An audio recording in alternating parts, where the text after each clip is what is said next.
ఓం అస్మద్గురుభ్యో నమః. జై శ్రీమన్నారాయణ. ఇప్పుడు మనం సందర్శించే దివ్యదేశం 68వ దివ్యదేశం తిరుమగూరు అంటారండి. ఇక్కడ చరిత్ర కూడా మనం తెలుసుకుందాం. ఒకసారి ఇంద్రుడు శాపవశాత్తు అంటే దుర్వాసన మహాముని శాపవశాత్తు ఆయన సంపదలన్నీ సముద్ర గర్భం అయిపోయినాయి అనమాట. అయ్యేసరికి ఆయన గర్భం కూడా అలాగే దిగిపోయింది. దిగిపోతే అప్పుడు విష్ణుమూర్తి సముద్ర మదనం చేయమని చెప్తే అటు దేవతలకు కూడా అమృతాన్ని స్వీకరించాలనిపించింది.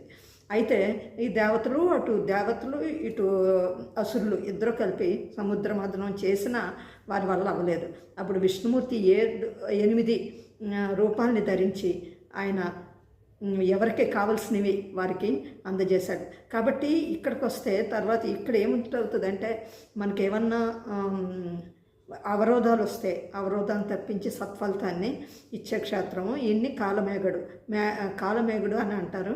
ఆ రకంగానే ఎలా అయితే ప్రత్యక్షమయ్యారో అలాగే అక్షమూర్తిగా ఉండండి అని చెప్పేసి ఇంద్రుడు కోరితే ఆయన అలాగా ఇక్కడ వేయించేస్తున్నారనమాట. జై శ్రీమన్నారాయణ.